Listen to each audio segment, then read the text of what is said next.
Tout sera mis en œuvre pour protéger nos salariés et pour protéger nos entreprises. Quoi qu'il en coûte, là aussi. Quoi qu'il en coûte, quoi qu'il en coûte, là aussi. Parce qu'à la fin, les moyens, c'est vous qui les payez aussi, vous savez. Il n'y a pas d'argent magique. On met un pognon de dingue dans des minima sociaux, les gens ils sont quand même pauvres. On n'en sort pas.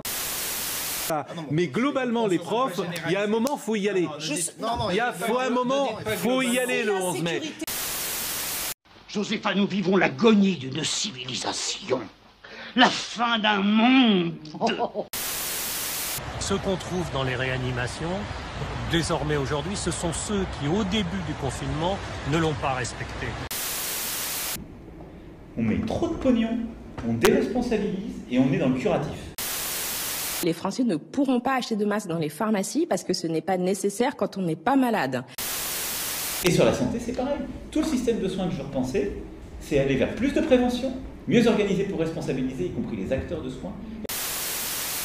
Nous sommes en guerre. Se vogliamo che tutto rimanga com'è, bisogna che tutto cambi.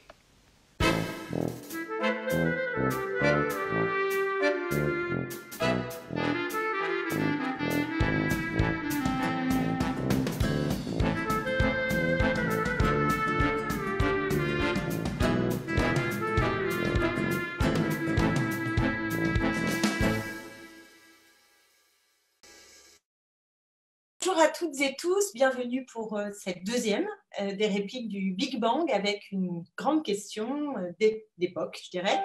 De quoi avons-nous vraiment besoin? Alors, je le disais, la question résonne de façon tout à fait inédite dans ce moment que nous traversons de crise sanitaire et de confinement, parce que comme on est enfermé chez nous, on prend conscience de ce qui nous manque le plus, de ce qui nous apparaît comme absolument indispensable, mais aussi de ce dont finalement on arrive à se passer, ce qui n'est pas si vital. Et je crois qu'on peut imaginer qu'un basculement vers d'autres normes, d'autres rêves est possible. Je dis possible parce qu'évidemment rien n'est joué et on peut imaginer qu'à la sortie, si jamais il y a un jour une sortie de ce temps de catastrophe, une majorité de la population pourrait tout à fait ne rêver que d'une chose, c'est-à-dire retrouver le temps d'avant. Mais on peut aussi se dire qu'une majorité de la population, après des mois de peur et de liberté qui est amputée concrètement, eh bien, se recentre sur l'essentiel et a envie justement de réorienter le sens de sa vie, de ses désirs.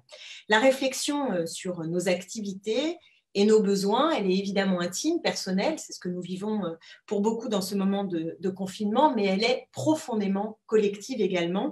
Et je crois que les deux sont intimement liés. Il y a une espèce de va-et-vient entre le je et le nous, qui est d'ailleurs tout à fait fondamental, parce que c'est ce qui nous permet de faire société et aussi de nous réaliser comme personnes. C'est bien cette interaction entre l'individu et le collectif. Et je crois que beaucoup, aujourd'hui, dans la société, se rendent compte qu'au fond, il y a par exemple des métiers qui n'étaient pas considérés correctement, qui sont et qui restent mal rémunérés, et qui pourtant se trouvent essentiels. On a vu que l'économie de nos vies, elle est tenue par des personnels soignants, par des caissières, par des éboueurs, par des aides à domicile, par des livreurs, par des agriculteurs, et que nous en avons vraiment besoin, et pourtant, ils sont moins considérés, je le disais, moins rémunérés que par exemple des publicitaires ou des traders. Donc il y a bien des valeurs, une hiérarchie des valeurs de la société qui sont aujourd'hui de fait interrogées. Et je crois qu'on est aussi assez frappé par l'indécence de ces grands groupes économiques qui distribuent des dividendes ces mois-là, au moment où nous sommes en pleine crise de coronavirus, alors que dans le même moment, on a des queues qui grandissent pour tout simplement avoir un repas parce que beaucoup de gens n'arrivent pas à manger à leur faim. Et donc, cette situation, je dirais, quelque part, nous éclate à la figure. Non pas qu'elle soit nouvelle, elle n'est pas nouvelle, malheureusement, mais je dirais qu'en ce temps de catastrophe, cette réalité est au grand jour de façon assez crue. Alors, ce que nous avons fait pour combattre le Covid pouvait sembler, il y a quelques mois, totalement impensable, absolument impensable, puisqu'on a arrêté l'essentiel de l'activité économique et que c'est quand même quelque chose d'assez fou que de mettre la société en mode pause comme ça, là, pendant plusieurs semaines et sans doute plusieurs mois.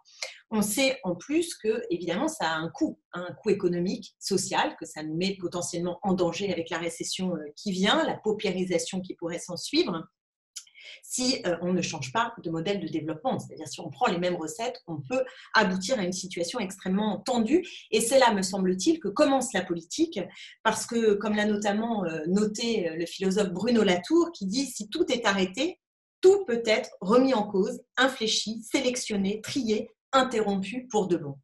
Et donc, il invite dans un questionnaire un exercice d'autodescription, un peu comme des cahiers de doléances, pour savoir quelles sont les activités que l'on veut garder et quelles sont celles, finalement, dont on ne veut plus, dont on voudrait se passer. Et en mettant en avant les défis écologistes qui sont devant nous, qui supposent donc de sortir de la logique productiviste et aussi du consumérisme qui va avec, cette question de la définition des besoins véritables est une façon de penser, je crois, le changement de système social et économique pour avancer vers une société qui soit à la fois soutenable d'un point de vue environnemental, mais aussi socialement plus juste. Et c'est aussi une façon d'interroger le sens de nos vies, comme je le disais, individuelles et collectives, et les désirs, nos désirs, parce qu'ils sont malmenés par un consumérisme débridé qui finit par atteindre le fait de savoir de quoi on a envie. Je consomme donc je suis, c'est un peu le truc de notre époque, et c'est d'une pauvreté absolument inouïe. Donc peut-être que ce moment va nous permettre de nous en rendre compte. En tout cas, ce n'est pas arrivé à l'échelle gouvernementale, puisque si on écoute et qu'on suit les actes qui sont posés par Emmanuel Macron et le gouvernement, on se rend compte qu'eux n'ont pas du tout décidé de changer de modèle. Ils restent totalement dans les clous de la croissance, la compétitivité. Ce sont des mesures qui ont été prises, par exemple, dans le budget rectificatif qui vient d'être adopté à l'Assemblée nationale, ou alors par les propos du ministre de l'économie, Bruno Le Maire, qui dit très clairement qu'il faut relancer en fait le système, qui parle donc de croissance et qui parle avec les mots d'hier pour finalement accélérer les recettes. Quand je dis accélérer, je pense à Naomi Klein, parce que Naomi Klein parle du choc que veulent toujours les néolibéraux en temps de crise, c'est-à-dire profiter de la crise pour accélérer un peu plus, aller encore un peu plus loin dans la dérégulation de notre économie. Et c'est une hypothèse possible. D'ailleurs, en 2008, c'est ce qui s'est passé. Le système capitaliste s'est effondré, en tout cas financier s'est effondré, et pourtant, on a injecté de l'argent dans les banques pour remettre la machine en route comme avant, et même pire qu'avant. Donc, c'est pourquoi nous sommes d'une certaine manière au pied du mur. Stop ou encore par rapport à ce modèle. Qu'est-ce qu'on arrête ? Qu'est-ce qu'on redémarre ? Ce sont des questions, à mon avis, fondamentales. Et pour en parler aujourd'hui, je suis très heureuse d'accueillir pour le Big Bang 2 personnalités qui travaillent sur cet enjeu. Alors, je vais les tutoyer. Je vais les tutoyer parce que j'ai la chance de discuter régulièrement avec eux depuis fort longtemps, vraiment pas mal d'années, et que nos échanges, je dois le dire, me nourrissent. Et j'en profite d'ailleurs pour les en remercier parce que c'est parfois aussi dans les discussions informelles qu'on arrive à progresser. Alors, d'abord, je commencerai par Razmik Kecheyan. Bonsoir. Bonsoir. Razmik. Tu es sociologue, tu enseignes à Bordeaux. On te lit régulièrement dans le monde diplomatique et ailleurs. Et tu es l'auteur d'un ouvrage passionnant qui est paru l'année dernière et qui s'appelle « Les besoins artificiels, comment sortir du consumérisme ». C'est paru chez Zone. Et dans une interview à Mediapart, là, très récemment, tu mettais en avant une autre logique dans laquelle on partirait des besoins à satisfaire et on mettrait en mouvement l'appareil productif pour atteindre en fait ce but. Alors qu'aujourd'hui, à l'inverse, le capitalisme, tu nous dis, produit d'abord et suscite des besoins artificiels afin d'écouler les marchandises qui sont déjà produites. C'est évidemment 2 logiques totalement différentes. Alors très concrètement, est-ce que tu peux nous dire ce que sont ces besoins artificiels et comment ils s'imposent à nous ? Oui, merci pour l'invitation. D'abord, je suis ravi d'être partie prenante de ce débat. Le capitalisme, c'est un système qui est à la fois et indissociablement productiviste et consumériste. Productiviste, ça veut dire qu'il déverse en permanence des marchandises nouvelles sur les marchés. C'est lié à la logique de la concurrence. On peut entrer dans le détail, on y reviendra peut-être dans la discussion si vous voulez. Mais enfin, la conséquence dont on fait tous l'expérience, c'est que des marchandises toujours nouvelles viennent sur le marché et par conséquent doivent être consommées par les consommateurs que nous sommes. C'est pour ça que le productivisme est indissociable du consumérisme, c'est-à-dire le fait qu'on consomme ces marchandises tout simplement pour laisser la place aux suivantes. Ce consumérisme, il est basé notamment sur 3 dispositifs qui sont d'une part la publicité, tu l'as évoqué, d'autre part la facilitation des conditions du crédit, qui augmente à mesure que le temps passe, c'est ce qu'on appelle parfois la financiarisation de la vie quotidienne. Et puis, troisièmement, des phénomènes connus également, comme par exemple l'obsolescence programmée. Bon, des dispositifs ou des institutions du capitalisme de ce genre concourent à faciliter le consumérisme et par conséquent à la création de besoins artificiels. Ces besoins artificiels, ils sont fondamentalement pas soutenables sur le plan écologique, on en fait l'expérience désormais, on le sait, c'est chiffré, notamment par les scientifiques. Et par ailleurs, sur le plan de nos subjectivités, c'est également aliénant. Je ne veux pas dire par là que tous les besoins artificiels sont nécessairement aliénants, on pourra y revenir là encore dans la discussion, mais une partie significative de ces besoins artificiels créés par le consumérisme capitaliste nous rend malheureux, nous rend aliénés, et par conséquent, il faut aussi se saisir de l'occasion de cette crise du coronavirus pour, comme le disait Latour, comme tu l'as dit également, eh bien, repenser notre rapport à la marchandise, à la fois individuellement, mais surtout collectivement, bien entendu. Dans ton livre, il y a notamment un passage qui m'a beaucoup frappé, c'est que tu parles des réunions maintenant qui existent de gens qui sont addicts à la consommation et un peu comme les alcooliques anonymes, maintenant ils se réunissent. C'est ça, c'est une autre pandémie en fait qui est d'un type tout à fait différent du coronavirus, mais qui existe et qui est attestée par des chiffres, c'est la consommation compulsive. C'est le fait que de plus en plus, la consommation devient une pathologie mentale, d'ailleurs qui est décrite par les psychiatres, enfin c'est quelque chose de très connu dans les milieux de la psychiatrie et de la psychothérapie.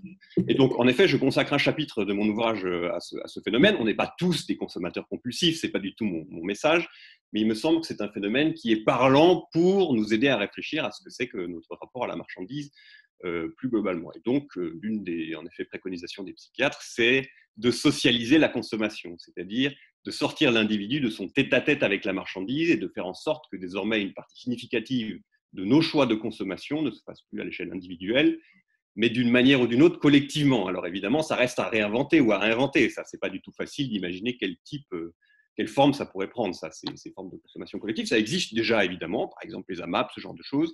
Et je pense qu'il faut clairement pousser dans cette direction d'une socialisation des pratiques de consommation. Alors, Dominique Méda, bonjour. Alors, tu es philosophe, sociologue, entre autres, parce que vraiment beaucoup de choses dans ton parcours. Tu as publié donc de nombreux ouvrages sur le travail, sur les indicateurs de richesse, sur les femmes, et on te lit maintenant régulièrement dans Le Monde, et récemment tu as publié un livre qui est un livre collectif qui s'appelle « Une autre voie est possible » chez Flammarion. Et on entend ta voix régulièrement dans les médias, souvent avec grand bonheur pour ma part. Le 17 avril, tu as écrit, je te cite, c'est bien dès aujourd'hui qu'il nous faut engager la bataille pour éviter le retour du business as usual et pour que l'événement que nous sommes en train de vivre soit compris non pas comme une catastrophe naturelle dont il faudrait juste savoir éviter le retour, par exemple en érigeant partout des murs et des frontières, mais comme un coup de semonce exigeant une bifurcation radicale. Alors, je partage cette idée de bifurcation radicale, mais comment tu la définirais de façon assez concise? C'est quoi cette bifurcation nécessaire? Un synonyme. Alors, moi aussi, je te remercie vraiment beaucoup de ton invitation et puis de ce dialogue qui peut s'instaurer entre nous. Alors, un synonyme pour moi de bifurcation radicale, c'est reconversion écologique. Et j'utilise ce terme vraiment en faisant exprès parce qu'il me semble qu'on n'a pas seulement besoin d'une transition énergétique ou d'une transition écologique, mais d'une reconversion, y compris de nos cadres cognitifs les plus, je dirais, hérités du plus lointain.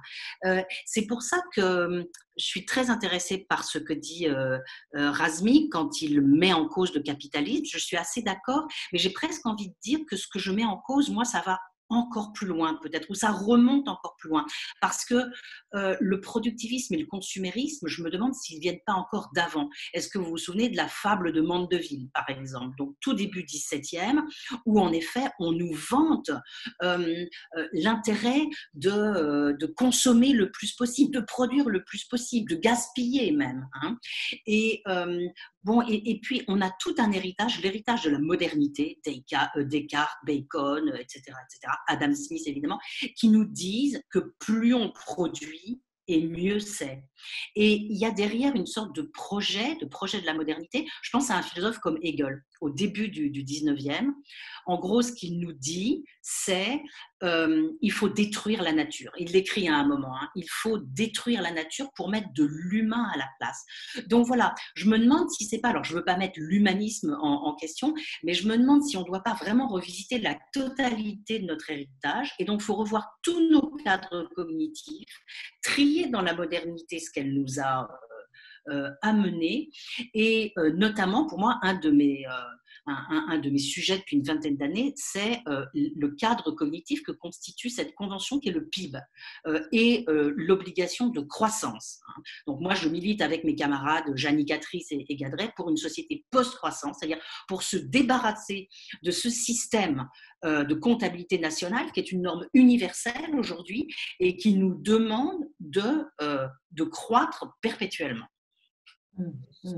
Et dans tes réflexions justement sur la façon d'envisager maintenant ce qu'est la richesse, moi j'ai toujours été frappée de la façon dont tu introduisais une part féministe, c'est-à-dire une réflexion aussi à partir des métiers ou de l'activité féminine, et notamment toute cette part qui ne rentre pas dans le PIB, c'est-à-dire dans une comptabilisation, mais qui pourtant fait partie de la richesse. Tout à fait. Ce que je crois qu'il faut qu'on se représente, c'est que le PIB, c'est une découpe sur la réalité. Et donc, il nous dit, voilà, telle réalité, c'est ça la richesse d'une société.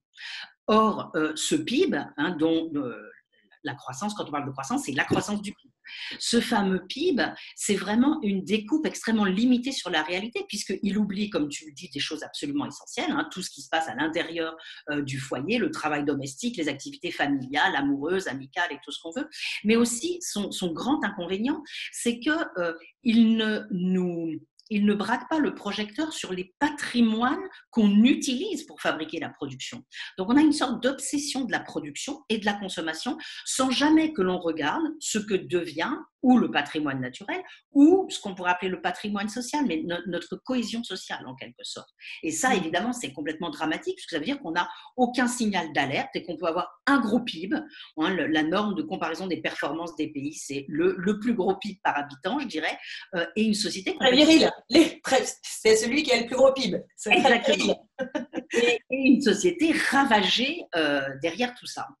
Moi, ce qui m'a frappé en vous lisant l'un et l'autre, c'est que vous avez une référence commune que je partage en plus par ailleurs beaucoup, alors même que vos cultures politiques sont différentes, vous n'avez pas les mêmes ancrages culturels et politiques, et pourtant tous les deux, vous faites référence à un auteur qui est André Gortz, et qui dit, en tout cas, moi, une des phrases qui me reste toujours en tête et qui éclaire beaucoup notre époque, c'est que le plus n'est pas forcément le mieux. Et donc, de rompre entre le lien plus-mieux, c'est vraiment une des critiques majeures qu'on peut faire au productivisme. Donc, ma question est comment vous utilisez, en quoi vous pensez que André Gortz peut être utile dans le moment et qu'est-ce que vous en tirez sur la question notamment des besoins ? Peut-être le présenter d'ailleurs, peut-être un certain nombre de celles et ceux qui nous regardent ne le connaissent pas, mais c'est le père de l'écologie politique. Peut-être vous pouvez en dire quelques mots aussi sur qui il est. Alors, je commence par dire un mot peut-être. André Gortz, c'est évidemment un grand penseur des années 60-70, c'est l'un des pères de l'écologie politique. Pas le seul, bien sûr, mais il y en a beaucoup d'autres. Moi, je pense que son importance aujourd'hui, elle résulte de plusieurs points. Il y a notamment le fait que c'est un point de convergence entre les gauches, l'histoire des gauches, dans toute leur complexité, évidemment, et du point de vue international, et de l'écologie. Ce n'est pas le seul point de convergence, mais c'est l'un des principaux points de convergence entre ces deux histoires. Or, ce qu'il nous faut faire aujourd'hui, ce qu'il nous faut inventer pour le XXIe siècle, c'est des conditions dans lesquelles cette convergence sera possible, entre l'histoire du mouvement ouvrier, les gauches d'un côté, et l'écologie de l'autre. Je pense que l'une des raisons pour lesquelles beaucoup de gens reviennent à Gortz aujourd'hui, c'est parce que précisément, il permet de faire cela. Deuxièmement, Gortz, c'est quelqu'un qui a toujours été attentif aux transformations du capitalisme. Et notamment, je pense que c'est quelqu'un qui aurait été absolument fasciné par l'émergence et le basculement dans le capitalisme numérique, par la montée en puissance de la logistique, bref, toutes ces transformations du capitalisme auxquelles on assiste à l'heure actuelle, avec cette idée selon laquelle les conditions de l'émancipation sont toujours liées à l'histoire la plus récente du capitalisme.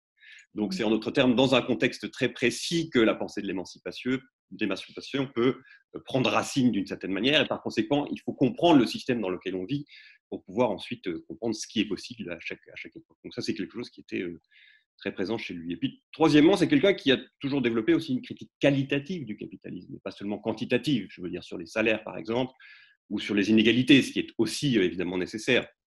Il y a toute une critique de l'aliénation, il y a toute une mise en avant de la question de la qualité de vie, et puis ensuite, évidemment, l'émergence du thème de l'écologie politique qui est centrale chez lui. Donc c'est quelqu'un en effet que moi j'ai lu assez tardivement, je dois le dire, mais qui m'intéresse beaucoup pour tout un ensemble de raisons, dont celle-ci en effet. Et toi, Dominique, alors moi j'ai commencé à écrire, en fait j'ai écrit mon premier bouquin en 1995 sur le travail, qui s'appelait Le travail, une valeur en voie de disparition, qui était un truc complètement gortzien. Donc j'étais très très gortzienne à l'époque, et vraiment ce qui m'avait plu, c'était sa critique du travail hétéronome, et plus encore sa critique finalement de la production. C'est quelque chose qu'il a en commun avec Habermas. Par exemple, quand Habermas dit qu'il faut pas rabattre le tout de la vie sociale sur la production. Par exemple, Habermas, il va parler à un moment en 1985, je crois, la fin historiquement prévisible des sociétés fondées sur le travail. Et ce lien entre travail et production. Et moi qui venais de d'une philosophie assez classique, c'est-à-dire très admirative de la philosophie grecque, la philosophie allemande, j'aimais beaucoup notamment toutes les réflexions d'Aristote, et puis plus lointainement, qui nous dit justement ça. Aristote dit « la vie est action, non production ». Et moi, j'ai toujours été intéressée par tous ces gens, dont Gortz fait partie, qui critiquaient la place qu'avait pris la production et donc finalement la consommation dans notre société versus le débat politique, la communication, l'échange, la démocratie.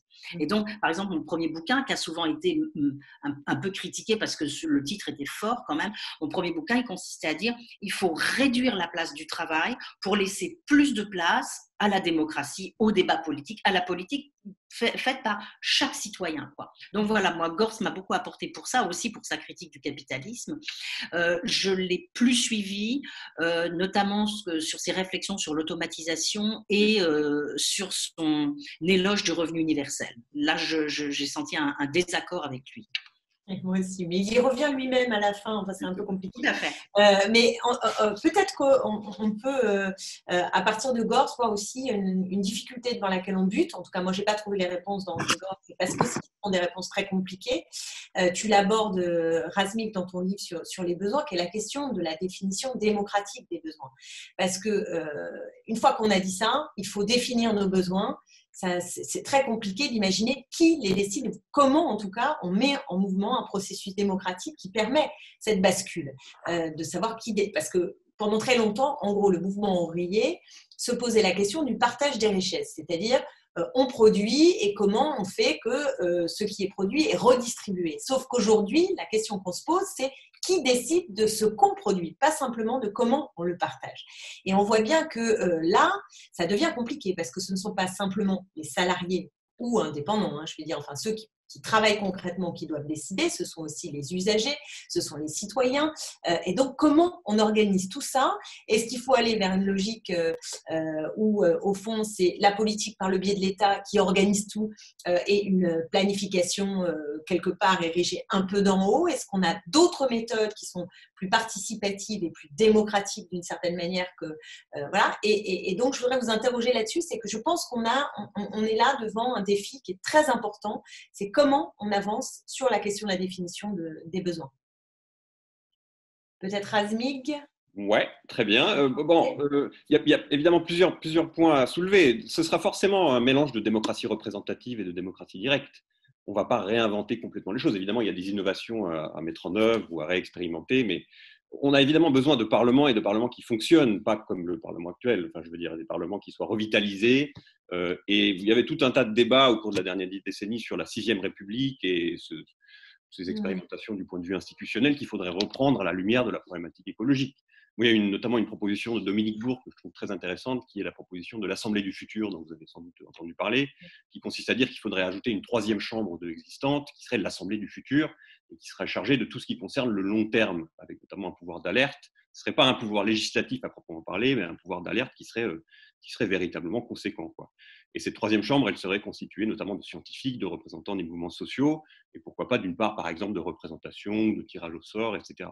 Donc l'Assemblée du futur porte précisément sur le futur, et ça permet précisément de faire de la planification sur les besoins. Alors, ce n'est pas parfait, mais je pense que c'est une discussion à avoir que comment on fait évoluer les institutions représentatives. On pourrait changer, basculer, supprimer le Sénat et le remplacer Par exemple, par l'Assemblée. alors lui, dans mon souvenir, je ne suis pas sûr qu'il aille aussi loin, mais on peut tout à fait, évidemment, utiliser cette hypothèse. Mais de l'autre côté, il faut y ajouter de la démocratie directe.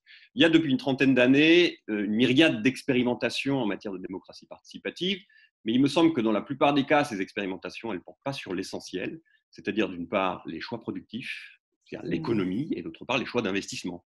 Autrement dit, la démocratie dite participative, c'est souvent malheureusement un gadget, me semble-t-il, et pour la raison suivante, c'est qu'elle n'est pas encore entrée de plein pied dans les questions économiques, dans les questions productives, et par conséquent dans la définition des besoins. Donc en fait, c'est ça, à mon avis, qu'il faut essayer d'expérimenter. Je ne dis pas que c'est jamais fait, mais dans la plupart des cas, on reste dans le champ politique strictement défini, et on n'entre pas dans l'économie. Donc ces expérimentations qui existent, il faut que désormais, elles soient installées dans le champ économique et que ça fasse reculer par conséquent les mécanismes marchands, tout simplement, et le pouvoir des marchés. Dominique, comment tu vois le… Oui, moi je voulais vous parler d'une expérience vraiment que je trouve très très très intéressante sur la pauvreté qui a été faite, je ne sais pas si vous la connaissez, par l'ONPES, l'Observatoire national de la pauvreté de l'exclusion sociale. C'est ce qui s'appelle les budgets de référence. Vous savez que traditionnellement on définit la pauvreté par un seuil monétaire, hein, c'est ceux qui sont en dessous de 60% du revenu médian. Donc c'est à peu près 1 000 €. Et l'ONPES, donc l'Observatoire national de la pauvreté et de l'exclusion sociale, a décidé en 2014 de faire une expérience, c'est-à-dire de travailler avec les personnes elles-mêmes, pas seulement les pauvres, bien sûr, hein, toutes les personnes, des échantillons représentatifs de la population, pour comprendre ce qu'étaient les sommes et d'ailleurs les accès aux biens et services, les paniers de biens et services nécessaires pour bien vivre. C'est absolument passionnant, avec toute une méthodologie donc, de groupes de consultation où ce sont les gens eux-mêmes qui ont dit ce qui était nécessaire. Alors pour 5 ou 6 types de familles, et c'est absolument passionnant. Alors ce qui est passionnant, c'est que, eh bien, ils font des listes et ils s'accordent sur ce qui est nécessaire en matière de logement. Il faut une chambre par enfant, peut-être pas quand ils sont tout petits, mais à partir d'un certain âge. Sur les vêtements, et par exemple, il y a des choses qui sont rigolotes. On dit que une jeune fille entre 14 et 17 ans, elle a droit à 3 sacs à main pendant 2 ans.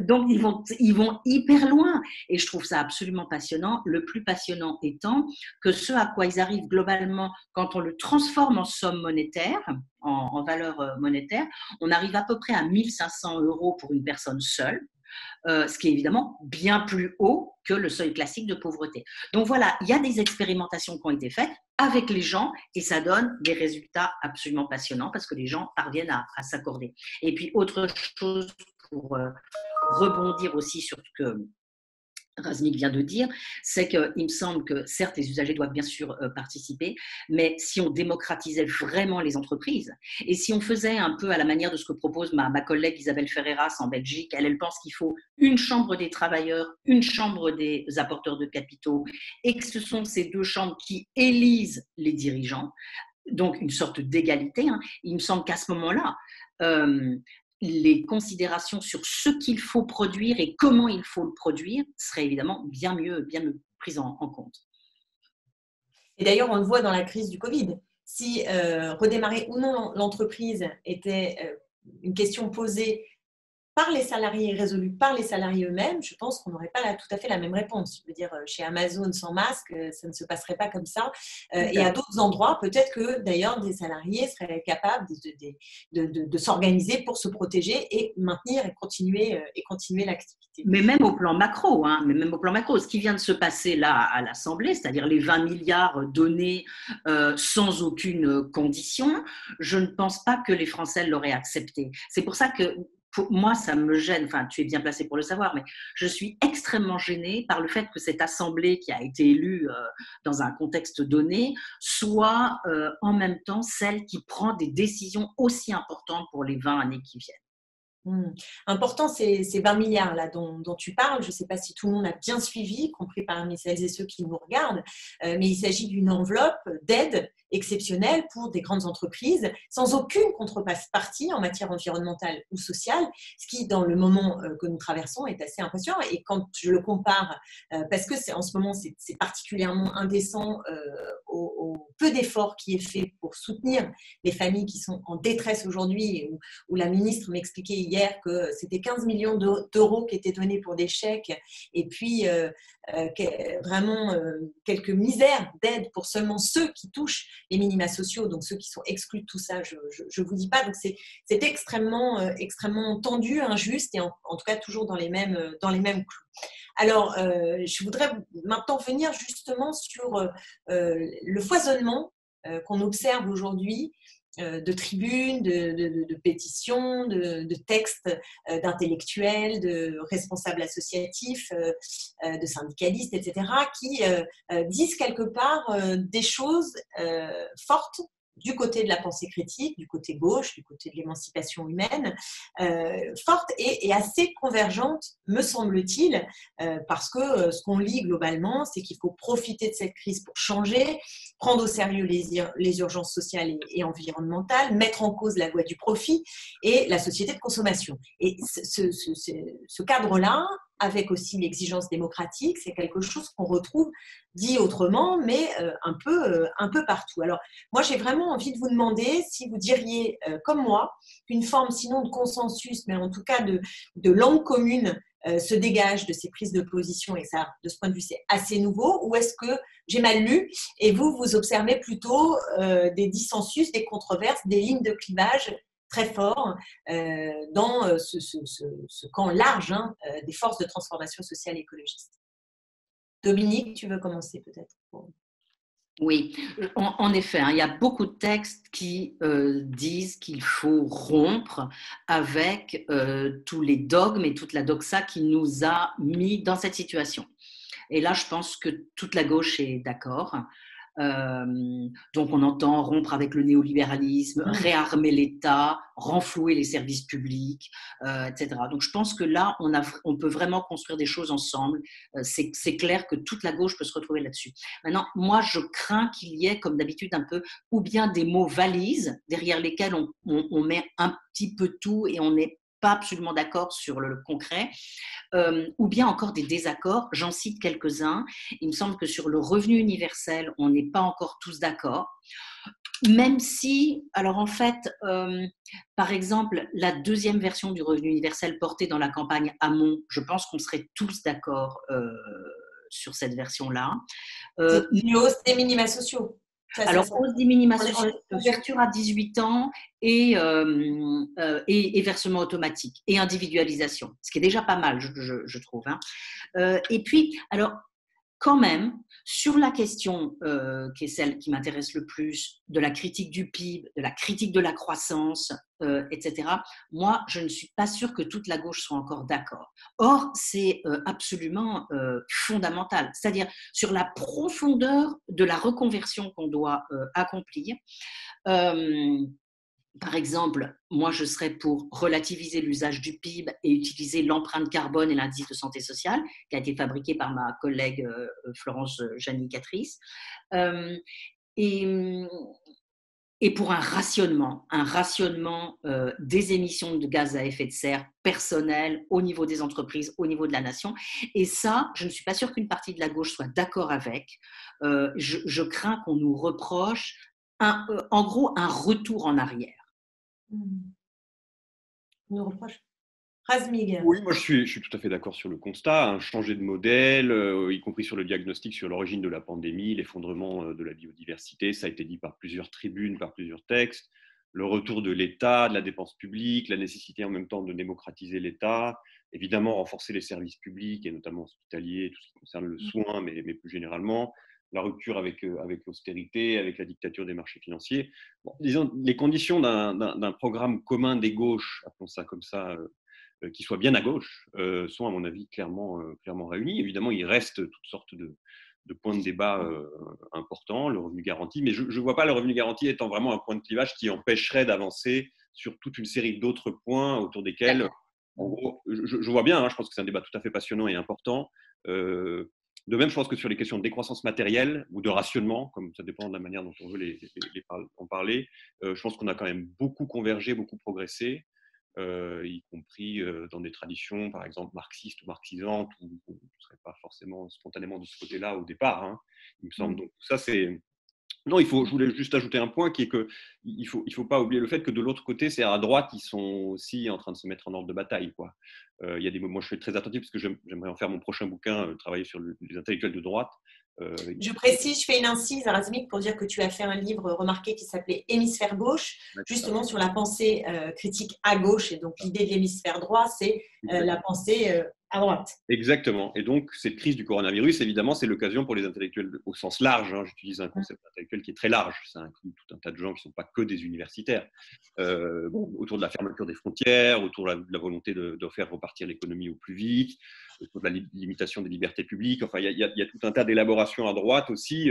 Donc, les crises sont toujours des moments d'accélération du temps politique, quoi. Et il faudrait, me semble-t-il, qu'on nous, à gauche, dans une gauche bien à gauche, on ne tarde pas trop à se mettre en ordre de bataille, parce que tout simplement les rapports de force avec lesquels on est entré dans la crise nous étaient déjà pas favorables, et il se pourrait que dans la crise, ils se dégradent encore en faveur d'une droite qui est vraiment mobilisée, à l'échelle globale. C'est le cas en France, mais c'est évidemment le cas aux États-Unis, par exemple, si vous suivez un peu ce qui s'y passe.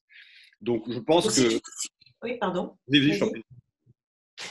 Non, j'avançais, je disais juste, si je vous suis bien, là, à ce stade, vous constatez plutôt comme moi qu'il y a de nouvelles convergences un peu sur le fond, comme une accélération d'une certaine manière à cause du moment qu'on traverse et où tout le monde se rend compte qu'il y a un problème profond avec le néolibéralisme, que les crises climatiques nous attendent et qu'il faut changer de modèle de développement pour qu'il soit soutenable écologiquement, que l'Union européenne même, sur lequel il reste beaucoup de débats, mais on voit bien l'inanité aujourd'hui, donc je pense que de nouvelles bases d'accord sont peut-être possibles. Donc sur le plan du projet et du programme, qui sont deux choses exactement similaires, il y a des possibilités de pont pour arriver à s'entendre. Et pourtant, pour avoir discuté, y compris récemment, avec l'une et l'autre, je sais que vous n'êtes pas si optimiste. Donc ma question, c'est qu'est-ce qui vous semble vraiment coincé? Qu'est-ce qu'il faut décoincer et qu'est-ce qui est coincé, quoi? Parce que je ne crois pas qu'il y ait un grand optimisme. On a l'impression plutôt d'une balkanisation, d'une situation parfois tendue entre des leaders de gauche, etc. Et pas franchement que tout est en train de se mettre en ordre pour arriver à cette bataille commune et à cette capacité d'être ensemble pour affronter le duopole Macron-Le Pen. Étant donné qu'on est dans la Ve République et qu'on a dans un présidentialisme fou, on est obligé de miser sur une personne.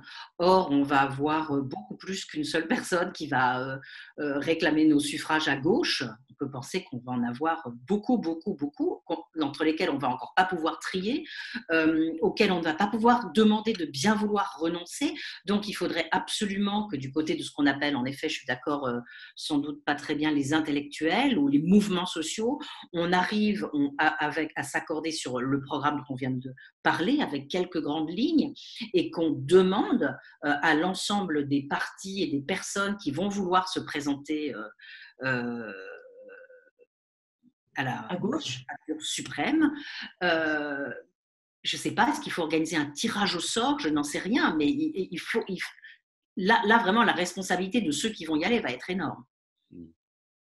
Ce n'est pas les conditions de la convergence programmatique qui manquent, me semble-t-il. Il y a des points de désaccord, je ne les dis pas du tout, mais ce n'est pas au niveau du programme que les désaccords existent. Il faut construire des coalitions politiques, ce n'est pas du tout évident, et il faut surtout construire un lien avec les mouvements sociaux. Alors on peut peut-être espérer que dans le contexte de la crise, la pression venue de la population, des mouvements sociaux, les demandes en termes de services publics, etc., poussera peut-être à la réalisation de coalitions qui étaient peut-être difficilement concevables avant. La crise peut aussi avoir des effets bénéfiques de ce point de vue-là. Ce qui a été réalisé aux États-Unis dans la période toute récente par Bernie Sanders, même s'il a échoué à la fin, est quand même quelque chose de tout à fait remarquable du point de vue de la connexion avec les mouvements sociaux. Je pense qu'il y a des choses à apprendre de ce point de vue-là, et du point de vue aussi de la diversité des porte-paroles ou des co-porte-paroles qu'il avait à ses côtés. Donc lui, évidemment, c'est un système présidentiel aussi, hein, donc évidemment, c'était lui la figure de proue, mais il y avait autour de lui toute une diversité de gens qui prenaient la parole dans le cadre d'une campagne extrêmement pluraliste. Et bon, on a changé de monde maintenant avec le coronavirus, mais d'une certaine manière, on peut aussi apprendre d'expériences de ce genre le fait que même dans des institutions qui sont en effet favorables au présidentialisme, des formes de mobilisation pluralistes, avec des porte-paroles divers et variés, peuvent exister. Si on est optimiste, on fait cette hypothèse-là. Si on ne l'est pas, on voit que la droite s'organise, que la droite, historiquement, a toujours profité des crises pour avancer ses pions. Les crises servent aussi à aller vers toujours davantage de droitisation, historiquement, c'est tout à fait clair. Et par conséquent, la crise actuelle, comme les autres, elle est grosse de toutes sortes de dangers pour nous et de périls. On ferait bien d'être raisonnable, à mon avis. Alors, pour y arriver, ce sera… Ah, vas-y, Dominique. Raisonnable et radicaux. Moi, je crains l'affaiblissement des classes populaires à la sortie de cette crise, parce que c'est, comme tu le disais au tout début, il y a vraiment, les inégalités sont à la fois révélées et exacerbées par cette crise. Et donc, je crains que les classes populaires sortent de là encore plus affaiblies qu'avant, presque résignées, et donc, et qu'elles soient tentées par la simplicité en effet, des mots d'ordre du FN, finalement. Et donc la gauche, elle a vraiment plus que jamais, elle doit parler aux classes populaires. Logiquer comment c'est d'histoire. Alors, je pense qu'il faut qu'on fasse très attention aux termes qu'on emploie. Reconversion écologique, c'est trop intello. Il faut qu'on trouve des mots pour leur montrer que ce que l'on désire, là, cette relance verte, cette sobriété, ça ne va pas être une fois de plus contre eux, mais ça va peut-être au contraire construire un monde qui serait meilleur pour eux. Je crois que là, on a vraiment quelque chose à faire. Expliquer le besoin de service public, ça ne va pas être compliqué après cette crise. C'est ça l'avantage qu'on a. Les gens voient bien, évidemment, que du point de vue de l'hôpital, par exemple, et des soins plus en général, évidemment, il y a tout un tas de besoins plus ou moins urgents qui ne sont pas satisfaits. Et donc ça pourrait nous servir à construire une sorte de langage nouveau. C'est pour ça que moi, j'ai un peu travaillé sur la question des besoins, mais ça peut être évidemment toute autre chose. C'est l'idée qu'à partir de situations concrètes, on puisse, à partir de là, construire une sorte de vocabulaire ou de langage nouveau qui soit intelligible par le plus grand nombre. Alors, d'un mot, pour arriver à la fin, justement, dans cette perspective, pour arriver à cette perspective, de quoi on a besoin, à votre avis? Vraiment besoin. Alors, pour moi, on a besoin de réfléchir à un système économique qui rompe avec la satisfaction marchande des besoins. Et donc, non pas d'abord de produire et ensuite de créer des besoins artificiels pour écouler cette production, mais au contraire de partir des besoins pour ensuite mettre l'appareil productif au service de la satisfaction des besoins qui sont moins aliénants et surtout soutenables sur le plan écologique. Dominique? Moi, je pense qu'on a besoin de changer la cible de nos compulsions. Parce qu'on voit bien qu'aujourd'hui, la consommation, elle remplit un besoin. Et alors là, les années 70 avaient été merveilleuses de ce point de vue-là. Comme la consommation, elle n'est pas là pour remplir un besoin physique, pour satisfaire des besoins physiques. C'est un langage. Baudrillard avait montré ça de façon absolument merveilleuse. Et si c'est un langage, c'est infini, parce que on le sait bien, je dois toujours me différencier, me marquer, etc. Et Naomi Klein a très bien montré ça aussi. Donc, il faut qu'on parvienne à mettre autre chose à la place de, en effet, de cette compulsion d'achat de marchandises. Alors, qu'est-ce que ça peut être? Malheureusement, parfois, c'est la religion, c'est ça qu'on peut craindre. Est-ce qu'on peut mettre la politique au sens le plus noble du terme? Moi, je renoue avec mes premières amours qui était réduisons la sphère de la production et de la consommation et faisons de la politique. Ça va nous prendre du temps, ça va nous prendre de l'énergie et ça va nous aider à avancer. Oui, c'est bien. On clôt du coup sur une vraie question profonde presque, qui est celle du moteur de la société. C'est-à-dire pourquoi on se lève et pourquoi on a envie de faire, si ce n'est pas juste pour avoir de l'argent pour pouvoir consommer. Quel est ce moteur qui fait qu'on se lève? Et en effet, je pense que la réponse sur la politique ou aussi des slogans qui ont émergé ces derniers temps à gauche et qui sont des slogans simples, je pense, potentiellement très populaires. Nos vies valent plus que leur profit, qui est quand même quelque chose qui n'est pas nouveau, mais qui revient, mais où des liens plutôt que des biens. Je pense qu'on peut avancer vers des formulations qui disent cet horizon et qui soient populaires de toute façon. Cette écologie, soit elle est populaire et elle peut advenir, soit elle ne servira malheureusement à rien et le pire sera devant nous. Il faut rendre ce projet populaire, c'est la condition de le faire advenir. Alors merci beaucoup à tous les deux et je termine sur un petit mot que j'avais en tête depuis ce matin qui est les mots d'un poète. On a besoin de poésie aussi, hein, dans ce moment difficile. Paul Éluard, qui nous dit « Il ne faut pas de tout pour faire un monde, il faut du bonheur et rien d'autre ». Bonne soirée. Merci Clémentine.